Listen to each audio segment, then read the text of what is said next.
आम आदमी के लिए इस बार बजट में सबसे बड़ी बात है कि एमएसएमई सेक्टर और मैन्युफैक्चरिंग सेक्टर को बहुत बढ़ावा मिल रहा है इस बजट के माध्यम से। और पूरे इकोसिस्टम में, चाहे वो रॉ मटेरियल की सप्लाई हो या इंटरमीडिएट प्रोडक्ट का इंपोर्ट का कस्टम ड्यूटी हो, या जो प्रोडक्ट बनते हैं एमएसएमई सेक्टर्स के या मैन्युफैक्चरिंग सेक्टर, उनको एक्सपोर्ट का मार्केट मिले। तो ऑलमोस्ट 40 कंट्रीज के साथ हमारे बायलैटरल ट्रेड एग्रीमेंट हो चुके हैं। तो हमारे लिए एक्सपोर्ट के लिए बहुत सारे कंट्रीज के रास्ते, दरवाजे खुल गए। अब हमारे मैन्युफैक्चरिंग सेक्टर को कॉस्ट कॉम्पिटिटिव और क्वालिटी कॉन्शियस होके we have to produce for the global markets. और ग्लोबल मार्केट्स में कई कॉम्पिटिटिव सिनेरियो होते हैं, तो उसके अंतर्गत सरकार ने उनकी लॉजिस्टिक कॉस्ट को कम करने का काम इस बजट में किया है। इंफ्रास्ट्रक्चर स्पेंडिंग, लोगों को लगता था कि पिछले कुछ वर्षों में सरकार ने इंफ्रास्ट्रक्चर पे लगभग 11 लाख करोड़ का एनुअल एक्सपेंडिचर किया, तो हो सकता है इस बार कम करेंगे,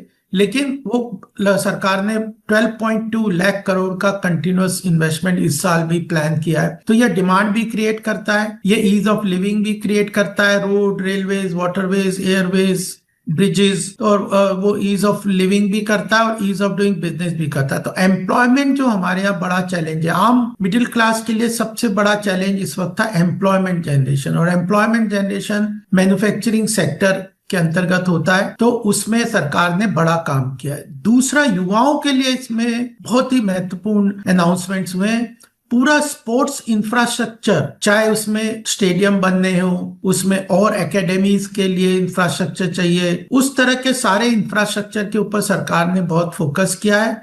और उसको एज ए कैरियर बनाने के लिए कई तरह के स्टार्टअप और उन सब इनिशिएटिव्स को सरकार ने स्पोर्ट्स सेक्टर को युवाओं के लिए बहुत तेजी से बढ़ाने के लिए काम किया है। और तीसरा, ये जो है हमारे यहाँ स्टार्टअप और जो नया इकोसिस्टम बन रहा है, सनराइज सेक्टर्स जिनको कहते हैं, जो एमर्जिंग जो टेक्नोलॉजिकल सेक्टर्स हैं, जिसमें ग्लोबल डेटा सेंटर की बात है, न्यूक्लियर एनर्जी के लिए नए इंस्टॉलेशंस के प्राइवेट सेक्टर की बात है, स्पेस टेक्नोलॉजी के अंतर्गत जो सरकार ने टेक्नोलॉजी ट्रांसफर और पार्ट्स इंपोर्ट के लिए ड्यूटीज कम की है, उसके साथ जो वाटरवेज, 20 नए वाटरवेज हैं, 7 नए हाई स्पीड रेलवेज हैं, महिलाओं के लिए SHE सेल्फ हेल्प एंटरप्रेन्योर्स के लिए सरकार ने काम किया है। किसानों के लिए विस्तार करके एक ऐप, किसान विस्तार, कृषि विस्तार करके एक नया ऐप डिजिटल उनको इंफॉर्मेशन देने के लिए काम किया है। तो